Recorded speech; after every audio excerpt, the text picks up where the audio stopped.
लखनऊ से इस वक्त की खबर मिल रही है। 69,000 शिक्षक भर्ती मामला, जहां अभ्यर्थियों ने बेसिक शिक्षा मंत्री के आवास का घेराव किया है। आपको पता है, सैकड़ों की संख्या में मंत्री के आवास पर पहुंच चुके हैं अभ्यर्थी। अब आवास के बाहर भारी पुलिस बल को तैनात किया गया है। 69,000 शिक्षक भर्ती मामले पर तमाम अभ्यर्थी शिक्षा मंत्री के आवास का घेराव कर रहे हैं। सीधा रुख करते हैं हमारे सहयोगी शैलेश का और जानने की कोशिश करते हैं। तस्वीरें दिखाइए, बताइए शैलेश, किस तरीके की स्थिति है? सबसे पहले हम तस्वीर दिखाते हैं यहाँ पर उन अभ्यर्थियों की जो लंबे समय से ये आरोप लगा रहे हैं कि 69,000 पदों की शिक्षक भर्ती में आरक्षण के नाम पर घोटाला किया गया। आप देखिए किस तरह से बड़ी संख्या में ये अभ्यर्थी यहाँ पर बैठे हुए हैं। पुलिस उन्हें हटाने के लिए समझा रही है, लेकिन अभ्यर्थी मानने को तैयार नहीं। वजह ये कि अभ्यर्थियों का साफ कहना है कि लंबे समय से हम अपनी मांग कर रहे हैं, लेकिन कोई उनकी बात सुनने को तैयार नहीं है। आप देखिए सैकड़ों की संख्या में प्रदेश भर से अभ्यर्थी आए हुए हैं। जहाँ तक हमारी कैमरे की नज़र जाती है, आपको अभ्यर्थी बैठे हुए नजर आएंगे। और ये वही जगह है जहाँ बेसिक शिक्षा मंत्री डॉक्टर सतीश द्विवेदी का आवास है। जिस बिल्डिंग में ये लोग बैठे हैं, यही दूसरे फ्लोर पर उनका फ्लैट है 201 नंबर का। यहाँ तमाम और विधायक भी रहते हैं।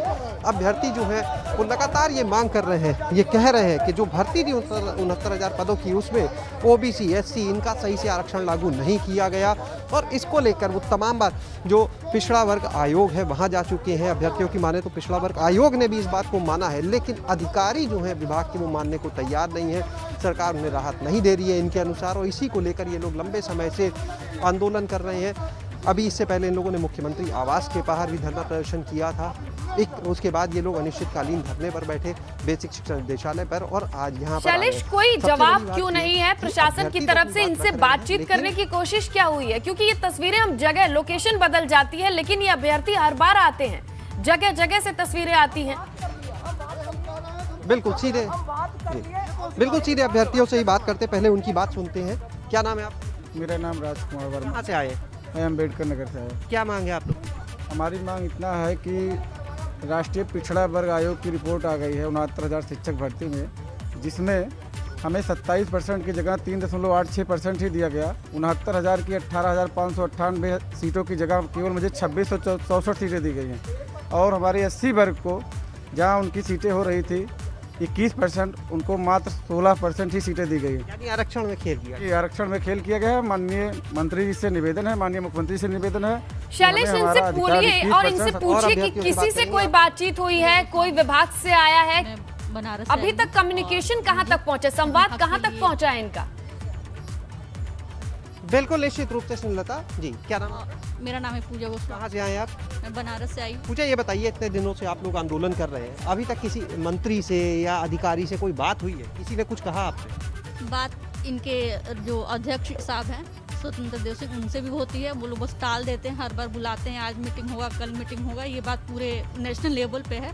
इस भर्ती में बहुत बड़ा घोटाला हुआ। 18,000 हमारी सीटें ओबीसी एससी अभ्यर्थियों की इन्होंने अपने विशेष वर्ग की। जिस अभी किसी अधिकारी से भी, आप लोग डीजी से भी मिले थे स्कूल एजुकेशन, क्या कोई ये कहता है कि नहीं घोटाला नहीं हुआ है, पूरी चीजें सही हैं? ये लोग बस टाल मटोल कर देते हैं। यानी कोई सीधे नहीं बोलता कि हमने सही भर्ती? मंत्री से बात करें, मंत्री जी बोलते हैं, उनसे अधिकारियों से बात करो, ये लोग बस आपस में टाल मटोल कर देते हैं। यानी सिर्फ टाल मटोल। और अगर अधिकारी 18,000 सीटें मंत्री जी अपने विशेष जाति वर्ग के लोगों को, ब्राह्मणों को, क्षत्रियों को दे दिए हैं। आपका नाम? सर, मैं वीरेंद्र यादव प्रयागराज से हूँ। आज 12वां-13वां दिन है, हम लोग मंत्री जी के आवास पे बैठे हैं, हमारे शिक्षा मंत्री जी के आवास पे बैठे हैं। हमारी मांगे नहीं सुनी जा रही है। प्रशासन लोग कह रहे हैं ये बैठने का जगह नहीं, किसी के घर पे आप नहीं बैठ सकते हैं। ये किसी नहीं है, ये हमारे मंत्री हैं, हमारे शिक्षा मंत्री। हम लोग शिक्षक हैं। आज हम लोग यहाँ सड़कों पर बैठ रो रहे हैं। सुबह से निकले हैं, राजनीति बता रहे हैं कि तुम लोग राजनीति कर रहे हो। क्या कोई सिंबल लगा है हम पर भी, सपा का या कांग्रेस का? कौन सा सिंबल लगा है? हम लोग बीएड अभ्यर्थी हैं, टीटी सुपर टीटी पास हैं। राष्ट्रीय पिछड़ा वर्ग आयोग, राज्य पिछड़ा वर्ग आयोग की दो रिपोर्टें हमारे पास है कि हमारा घोटाला हुआ है। अब प्रशासन के लोग कह रहे हैं कि ये किसी का घर है, ये शिक्षा मंत्री का घर है, किसी का घर नहीं है। आपके घर नहीं गया हूँ मैं, इनके घर नहीं गया हूँ। ये हमारे शिक्षा मंत्री हैं, हम शिक्षकों के शिक्षा मंत्री हैं। आज मजाक बना लिए हैं हम लोगों का, कह रहे यहाँ जाओ वहाँ जाओ। कहाँ जाए? कोई आकर बोल दे कि वहाँ जाओ तुमको न्याय मिलेगा, हम वहीं चले जाएंगे। बिना न्याय लिए पुलिस वाले मार दें हमको, हम नहीं जाएंगे। शैलेश, शैलेश, कोई उनके अधिकारी तो कोई नहीं मानते, लेकिन हाँ राष्ट्रीय जी आवाज नहीं आ रही है, बोलने दीजिए, अभ्यर्थियों को बोलने दीजिए, उनकी आवाज क्लियर नहीं आ रही थी। जी बिल्कुल बिल्कुल जी आप जी आप अपना नाम बताइए, अपना नाम बताइए। मेरा नाम रजनी यादव है, मैं झांसी से आई हूँ। बस मैं यही चाहती हूँ कि जब राष्ट्रीय पिछड़ा वर्ग आयोग, राज्य प्रखावक आयोग ने माना है कि इस भर्ती में आरक्षण का घोटाला हुआ है, तो ये लोग क्यों नहीं मान रहे? इन्हीं का तो आयोग है, इन्हीं ने बनाया, हम लोगों ने तो बनाया नहीं है। जब ये अपने आयोग की बात नहीं मान रहे हैं तो ये कैसा है? मतलब इसको हटा दें, बस मैं यही बोलना चाहती इससे पहले इतने दिन से आप लोग आ रहे हैं, कभी मंत्री जी से मुलाकात कराई गई? हूँ। पिछली बार जब धरना हुआ था दिसंबर में, तब हुई थी, तब इन्होंने चुनाव आए तब मुलाकात हुई, उसके बाद नहीं? नहीं पिछली अच्छा, दिसंबर में हुई थी, तो उन्होंने ये कहा था कि अभी आप कोई रिपोर्ट लेके आइए, कोई प्रूफ चाहिए, ठीक है, तब हम आपकी बात सुने। आज हमारे पास 2-2 प्रूफ है, तो आज क्यों नहीं सुन रहे हैं? ये इन्हें सुनना चाहिए। आप सुनिए, इनका साफ कहना है कि दिसंबर में आखिरी मुलाकात होती है मंत्री से, वो कहते हैं कोई सबूत लेकर आइए कि आपके साथ गलत हुआ है, लेकिन उसके बावजूद अब जब ये लोग आयोग की रिपोर्ट लेकर आते हैं तो कोई मिलने को तैयार नहीं। जो मिलता है साफ ये भी कहने को तैयार नहीं कि हाँ गड़बड़ी हुई है या सही हुआ है। शैलेश, ये सबसे चिंताजनक स्थिति है कि जगह जगह अभ्यर्थी ठोकर खा रहे हैं। इतनी गर्मी में घरों से बाहर निकल के इन्हें बहुत अच्छा नहीं लग रहा होगा, नौकरी का सवाल है, लेकिन जो भी चीजें हैं वो स्पष्ट तौर पे पटल पर रखी क्यों नहीं जा रही हैं? बातचीत क्यों नहीं की जा रही है? और अब आओ तब आओ, यहाँ आओ वहां आओ, इस तरीके की स्थिति क्यों बनी हुई है? सबसे बड़ी बात जो स्नेहलता आपने कही यही है। सब एक बड़ा सवाल देखिए हम ये करना चाहेंगे, अभ्यर्थी लगातार अपनी बात कह रहे हैं कि गड़बड़ी हुई है, आखिर कोई मंत्री या अधिकारी आकर क्यों नहीं कहता कि गड़बड़ी नहीं हुई है? वो ये क्यों नहीं बोल पाते? इतना ही बोल दें आकर सबके सामने कि नहीं हमने गड़बड़ी नहीं की है, ये सारी भर्ती प्रक्रिया के दस्तावेज हैं, आप देख सकते हैं। संतुष्ट करिए अभ्यर्थियों को, संतुष्ट क्यों नहीं करते? उनके किसी प्रतिनिधिमंडल को बुला लीजिए, आप सैकड़ों हजारों अभ्यर्थियों को नहीं बुला सकते हैं, लेकिन 5-10 लोगों को बुलाकर दिखा सकते हैं कम से कम कि देखिए, एक प्रेस कॉन्फ्रेंस कर सकते हैं, मीडिया के सामने चीजें ला सकते हैं। क्यों नहीं करते ये चीजें? ये एक बड़ा सवाल। कुछ और अभ्यर्थियों से बात करते हैं जो यहाँ पर इस समय मौजूद है, उनसे भी हम जानेंगे वो क्या कहना चाहते हैं। जी हाँ, क्या नाम है आप? विजय कुमार नाम है मेरा। विजय, इतने दिन से आप लोग धरना प्रदर्शन कर रहे हैं, सिर्फ एक सवाल, इतने दिन में आप किस किस से अब तक मिल चुके, पहले तो ये बताइए। जी सर, हमने मंत्री जी से मिलने के लिए, आज यहाँ आने के पहले हमने माननीय मंत्री जी के पास जितने लोग हैं सब ने बारी बारी से फ़ोन लगाया है कि शायद किसी की बात हो जाए, और मंत्री जी का जब फ़ोन उठता है तो सिर्फ एक चीज़ बताई जाती है, जैसे ही 69,000 शिक्षक भर्ती और आरक्षण की बात सुना जाता है तुरंत कॉल डिस्कनेक्ट कर दी जाती है, उसके बाद उस नंबर से कॉल नहीं उठनी है। इसके अलावा SCRT पे जितने भी अधिकारी हैं, जो हमारे सचिव हैं बेसिक शिक्षा प्रताप सिंह बघेल, उन तक, और जो महानिदेशक है विजय किरण आनंद, उन तक हम लोग अपनी असंख्य बार अपनी पीड़ा पहुंचाई है। इस रिपोर्ट के साथ हम लोगों ने मुलाकात की है, लेकिन कोई भी अधिकारी इस बात को मानने को तैयार नहीं है। यहाँ तक कहा गया कि इस रिपोर्ट को हम मानते ही नहीं। तो अच्छा, वो ये मानने को तैयार नहीं है कि गड़बड़ी हुई है, इस बात को नहीं मानते। क्या कोई ये बोलता है 2-2 कि पूरी भर्ती सही हुई है, भर्ती पे गड़बड़ी नहीं हुई है? सर, दावे के साथ करते हैं हमारे माननीय मंत्री जी और महानिदेशक जी, दो लोग ऐसे हैं हमारे प्रतिनिधि जो खुलेआम कहते हैं, सार्वजनिक मंचों पे कहते हैं कि इस भर्ती में एक भी पद गलत नहीं भरा गया है। आपकी रिपोर्ट देखने के बाद क्या कहते हैं? रिपोर्ट अभी यही बात वो दोहराते हैं? नहीं, अभी मंत्री जी ने रिपोर्ट नहीं देखी है, डीजी ने रिपोर्ट देखी, वो इस बात को दोहराते हैं। डीजी कहते हैं कि इस रिपोर्ट में क्या है, इसको हम देखेंगे, ये हमारा मसला है, इसमें सब कुछ हमने सही किया, हम इनको जवाब लगाएंगे। 15 दिन का टाइम था, लेकिन उन्होंने आज तक जवाब लगाने की जहमत नहीं उठाई, और जब हम सड़कों पे आके अपनी मांग रख रहे हैं तो हमको धमकी ये दी जाती है कि हम आपका अभ्यर्थन निरस्त कर देंगे, हम आपकी वीडियो रिकॉर्डिंग करवा रहे हैं, हम आपको जेल भेज देंगे, इस ढंग से धमकियां दी जाए। आयोग की रिपोर्ट कब की है और कब तक जवाब देना? आयोग की रिपोर्ट 29 अप्रैल की है, और आयोग की रिपोर्ट में साफ साफ लिखा गया, ये मेरे हाथ में है, उसमें साफ साफ लिखा है कि 15 दिनों के अंदर अगर कोई भी पार्टी अपना जवाब नहीं लगाती है तो इसी रिपोर्ट को अंतिम मान लिया जाएगा। 2 महीने से अधिक बीत गए सर, सही गलत अभी तक कोई भी इस रिपोर्ट को संज्ञान में लेने इसे वाला नहीं समझने है। के लिए, समझाने के लिए ये लोकतंत्र है। अगर यहाँ पर ये अभ्यर्थी इतनी गर्मी में परेशान है तो कम से कम जवाबदेही तो जरूर बनती है। गलत है तो आइए करेक्ट कीजिए। स्टूडेंट्स को इस तरीके से आप गर्मी में भटकने के लिए छोड़ नहीं सकते, ये आपके लोग हैं। लेकिन देखना होगा कि प्रशासन की तरफ से कोई कॉन्क्रीट आंसर आता क्यों नहीं है, एक सही जवाब आता क्यों नहीं है कि सही या गलत कुछ भी हो हम एक्शन ले रहे। कम से कम इन स्टूडेंट्स को सुन तो रहे हैं, और ये जो संवादहीनता है इनके भीतर कई तरीके की कयास लगाने पर लोगों को मजबूर करेगी। देखते हैं कि इस पर किस तरीके का एक्शन होता है। आप नजर बनाए रखिएगा। बहरहाल आपका शुक्रिया इतने स्टूडेंट से बात करने के लिए। अब आगे बढ़ते हैं, बात करते हैं कोरोना को लेकर लगातार केस कम हो रहे हैं, और इस बीच अच्छी खबर ये है कि यूपी सरकार ने पाबंदियों में थोड़ी ढील दी है, सहूलियत दी है, इसे मंजूरी मिली है। इसके तहत क्या क्या खुलेगा ये समझिए। मल्टीप्लेक्स, सिनेमा घर, जिम और स्पोर्ट्स स्टेडियम। लेकिन 50% क्षमता के साथ। जो कैपेसिटी है वो 50% रहेगी। इस दौरान संचालकों को हिदायत दी गई है कि जो भी प्रोटोकॉल हैं, मसलन सैनिटाइजेशन, सोशल डिस्टेंसिंग, ये तमाम चीजों को मानना होगा। दूसरी लहर के बाद उत्तर प्रदेश में कोरोना कर्फ्यू की ढील के बावजूद cinema hall, multiplex, sports stadium, gym के लोगों को काफी नुकसान हो रहा था और अब जाकर ये छूट मिली है।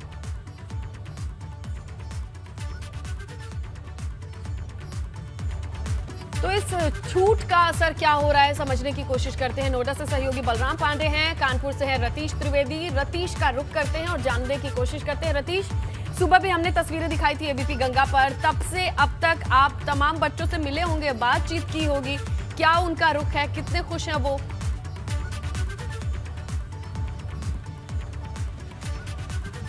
देखिए, बच्चे बहुत ज़्यादा खुश हैं। आपको तस्वीरें भी दिखा दें कि बड़े मैदान में जुट करके पसीना बहा रहे हैं और पसीना बहाते हुए खुश भी हो रहे हैं, क्योंकि काफ़ी दिनों से घर के भीतर थे। आप देखिए, ये क्रिकेट सीखने वाले बच्चे हैं। ग्रीन पार्क स्टेडियम, जो इंटरनेशनल स्टेडियम है कानपुर का, वहाँ पर आज से शुरुआत हुई है बच्चों के लिए। उनको प्रैक्टिस करवाई जा रही है, उनके कोचेस उनके साथ प्रैक्टिस कर रहे हैं और करवा रहे हैं। ऐसे में कोविड प्रोटोकॉल का भी ध्यान रखा गया है। बच्चे इस बात की भी चर्चा कर रहे हैं कि काफ़ी दिनों से वो घर पे थे, इंडोर गेम्स नहीं होते हैं ये, इसलिए इनको बाहर फील्ड चाहिए होती थी। लेकिन कोरोना की महामारी इस तरीके की थी कि इनको इस तरीके का एटमॉस्फेयर नहीं मिल पा रहा था। लेकिन आज जब ये मैदान में आए हैं, हरी हरी घास देखी है और मैदान में खुल करके खेलने का मौका मिल रहा है, तो ये काफ़ी ज़्यादा खुश हैं। और किस तरीके की एहतियात बरते जा रहे हैं, इसके लिए भी डिप्टी डायरेक्टर भी हमारे साथ हैं, उनसे भी बात कर लेते हैं। मैम, एक बार आपसे फिर जानना चाहेंगे कि किस तरीके की एहतियात कोविड को लेकर के? ये कोविड-19 के जो भी प्रोटोकॉल जिला प्रशासन या उत्तर प्रदेश शासन से मिले हैं, थर्मल स्क्रीनर और पल्स ऑक्सीमीटर, उनकी व्यवस्था की गई है। और मेन गेट जो हमारा 2A है ग्रीन पार्क स्टेडियम का, उसके सामने एक वाटर की हमारी सुविधा है, जिसमें बच्चे आते हैं तो आके तुरंत हाथ धुलते हैं और हाथ धुलने के बाद वो बच्चे अपने कोचेस के पास जाते हैं, जहां कोचेस को भी इंस्ट्रक्शन दिया गया है कि 50% में कोचिंग रखें, जो मानक के अनुसार है खेल विभाग के, उसके अनुसार करें और सोशल डिस्टेंसिंग का पालन करते हुए इक्विपमेंट जो भी है तो देखिए, ये तमाम चीजें हैं जो स्टेडियम की तरफ से मुहैया कराई गई हैं। इंश्योर बच्चों से, अच्छा चलिए बच्चों से बात कर लीजिए जल्दी से। लग रही काफी दिन बाद आए लौट के, कितनी खुशी है आज काफ़ी दिनों बाद आप लोग मैदान में लौटे हैं। आप लोग भी आगे आ जाइए। बहुत अच्छा लगा, यहाँ ग्राउंड खुल गया, हम लोग प्रैक्टिस नहीं कर पा रहे थे, प्रैक्टिस होगी अब से। आप बताइए आकर के, आप जल्दी आगे आइए। आप आज का ही दिनों बाद आप लोग मैदान में आए हैं, किस तरीके से खुशी है आप लोगों को? बहुत अच्छा लग रहा है। इतने दिनों से बंद था, 2 महीने से ग्राउंड, और इतने दिन बाद प्रैक्टिस चालू है तो बहुत अच्छा लग रहा है। अब यहाँ के बहुत अच्छा लग रहा है, खुशी मिल रही है। और क्रिकेट ऐसा गेम है जो इंडोर हो ही नहीं सकता है, तो इन लोगों के लिए तो ये लंबा ब्रेक हो गया होगा, जिसके बाद अब ये फिर से कलेक्ट कर रहे हैं अपने आप को। रुक करते हैं, नोएडा का बलराम हमारे सहयोगी हैं, जहां जिम की बात करते हैं। बलराम, ये बताइए कि 50% कैपेसिटी कैसे इंश्योर की जा रही है, कैसे ये देखा जा रहा है कि 50% से लोग ज्यादा ना हो, कैसी तैयारी है बताइए? देखिए स्नेहलता, अगर हम बात करें जिम की, तो आज जिम में जो भी लोग आ रहे हैं वो काफ़ी ज़्यादा उत्साहित और खुश नज़र आ रहे हैं। और हम आपको तस्वीरों के माध्यम से दिखाने की कोशिश करेंगे कि किस तरीके से नियमों का पालन करते हुए जिम में लोग एक्सरसाइज कर रहे हैं। आप देख सकते हैं काफ़ी दिनों बाद आज जिम खुला है, लेकिन जो कोरोना प्रोटोकॉल है उसका पूरा पालन किया जा रहा है। और आप देख सकते हैं कि यहाँ पर जो लोग एक्सरसाइज कर रहे हैं उनके चेहरे पे मास्क है, सोशल डिस्टेंसिंग पूरी तरह से मेंटेन की गई है। और आपको बता दें इसलिए लता, यहाँ पर महज 25% लोग ही जिम में आए हुए हैं, क्योंकि अभी 50% लोगों को भी नहीं आने दिया जा रहा है। और कहा जाता है कि एक्सरसाइज से चुस्त और दुरुस्त रहा जा सकता है और इस महामारी से बचा भी जा सकता है। हमारे साथ कोच हैं, ये बताइए कि किस तरीके से पालन कराते हुए आप लोग यहाँ पर जिम में आने की अनुमति दे रहे हैं? सर वैसे ही जैसे ही सरकार ने हमें बताया है कि सोशल डिस्टेंस बना के रखो आप लोग, और क्या कहते हैं कि ज़्यादा बच्चे भी नहीं ले रहे हम, अभी हम 10 से 12 ही बच्चे ले रहे हैं। हम चाहते हैं कि सोशल डिस्टेंस बना रहे, इसलिए एक बैच के बाद हम दूसरा बैच 1 घंटे बाद ही बुलाते हैं। 1 घंटे का बेंच होता है, उस बैच में हम ज़्यादा से ज़्यादा बस 10 बच्चे बुलाते हैं, 10 से 12, उससे ज़्यादा नहीं। यानी मैं ये देख रहा हूँ कि आप सैनिटाइज भी करवा रहे हैं मशीनों को, जो लोग यहाँ पर एक्सरसाइज करके बाहर निकल रहे हैं, तुरंत इनको सैनिटाइज किया जा रहा है। आप देख सकते हैं इस निरंतर तस्वीरों के माध्यम से कि किस तरीके से यहाँ पर सभी मशीनों को सैनिटाइज किया जा रहा है। जिम के जितने भी उपकरण हैं सबको सैनिटाइज किया जा रहा है ताकि इस महामारी से बचा जाए। जो लोग यहाँ एक्सरसाइज कर रहे हैं हम उनसे भी बात करेंगे और जानने की कोशिश करेंगे। इतने दिनों बाद आज आप जिम में आए हैं, कैसा लग रहा है? बहुत अच्छा लग रहा है जिम में आके। मेरे को तो घर पे ऐसा फील होता है डिप्रेस ही ना हो जाऊँ मैं कहीं, बट अब जिम आ रहे हैं, एक्सरसाइज कर रहे हैं तो अच्छा फील हो रहा है। इस महामारी से बचने के लिए भी एक्सरसाइज बहुत ज़रूरी है, क्योंकि अगर आप फिट रहेंगे, चुस्त दुरुस्त रहेंगे तो कहीं ना कहीं इस महामारी से जो जंग लड़ी जा रही है उसमें कामयाबी पाएंगे। हाँ बिल्कुल, फिटनेस तो वैसे भी बहुत ज़रूरी है सबके लिए, सबको फिटनेस करना चाहिए और ये महामारी का दौर है, इस टाइम पे जरूर करना चाहिए फिटनेस। बिल्कुल, हर किसी को एक्सरसाइज करना चाहिए और अपने आप को चुस्त दुरुस्त रखने के लिए। आप बताइए क्या कहेंगे? एक्सरसाइज कर रहे हैं और कई दिनों के बाद आप आज जिम में आए। आज बहुत ही अच्छा लग रहा है जिम करके, काफ़ी टाइम बाद आना हुआ है यहाँ पे। काफ़ी दिन से वेट कर रहे थे, घर में रह के पेट वगैरह बढ़ गया था, काफ़ी निकल गया था एक्सरसाइज फिट। तो किसी के लिए डिप्रेशन से बचने का गेट अवे है, तो किसी के लिए फिटनेस का मंत्र है। तो जिम की ये तस्वीरें हमारे सहयोगी बलराम दिखा रहे हैं। बलराम आपका शुक्रिया, रतीश आपका शुक्रिया तमाम तस्वीरों के लिए, जानकारी के लिए। हम आगे बढ़े, बात कर लें सीएम योगी के गोरखपुर और काशी दौरे की, जिसका दूसरा दिन है आज। गोरखपुर की बात करेंगे तो जनता दरबार लगाकर लोगों की समस्याओं को सुनने का कार्यक्रम है। खोराबार के बेलावार में तरकुलानी रेगुलेटर का शुभारंभ भी करेंगे सीएम। आदर्श इंटर कॉलेज में जनसभा को संबोधित भी करेंगे। वहीं वाराणसी दौरा भी है, जहां पर निर्माणाधीन परियोजनाओं के स्थलीय निरीक्षण यानी ग्राउंड पर जाकर वहां पर निरीक्षण करेंगे। रुद्राक्ष कन्वेंशन सेंटर जाके विश्वनाथ कॉरिडोर का भी निरीक्षण करेंगे सीएम और अधिकारियों के साथ एक समीक्षा बैठक भी है। तो आज का कार्यक्रम गोरखपुर और वाराणसी का कुछ इस तरीके से है।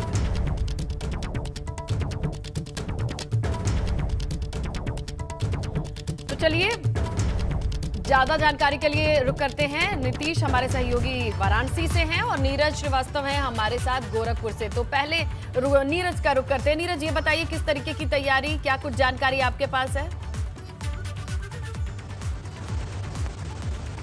देखिए स्नेहिता, आपको बता दें कि बरसात में कहा जाए कि तोहफों की बारिश गोरखपुर के लोगों के ऊपर हो रही, तो इसमें कोई शक नहीं होगा, क्योंकि गोरखपुर जब भी आते हैं तो परियोजनाएं लेकर आते हैं, शिलान्यास लोकार्पण लेकर आते हैं और उन्होंने 150 करोड़ की परियोजनाओं का शिलान्यास लोकार्पण किया था। और आज जो तरकुलानी लोकार्पण किया था और आज जो तरकुलानी रेगुलेटर का पंपिंग सेट है, जो वर्षों से जब ये सांसद रहे तभी से मांग उठाते रहे कि इसको बनाया जाए, जिससे लगभग 32,000 की आबादी ग्रामीण इलाके की प्रभावित होती है। हर साल बाढ़ जैसे ही बारिश शुरू होती है तो नदियों का पानी 2800 हेक्टेयर के खेत भी पानी में, नदी के। बिल्कुल, आपने सही कहा नीरज, क्योंकि देखिए इस बार जिस तरीके की बारिश पूर्वांचल में हो रही है या फिर पूरे उत्तर प्रदेश में हो रही है, वो एरिया काफी प्रभावित है। अब ऐसे में लोगों को राहत की उम्मीद भी होगी। हम रुक करते हैं नीतीश का और जानने की कोशिश करते हैं कि बहुत सारी चीजों के ग्राउंड पर उतरकर निरीक्षण का कार्यक्रम बताया जा रहा है। बताइए नीतीश, किस तरीके की तैयारी? लता, अगर तैयारियों की बात करें तो आज अधिकारियों की परीक्षा का भी दिन है, क्योंकि हमेशा से सीएम आते थे, लेकिन पिछले दौरे को अगर खास तौर पे देखें तो पिछला दौरा सीएम का कार्रवाई का दौरा था।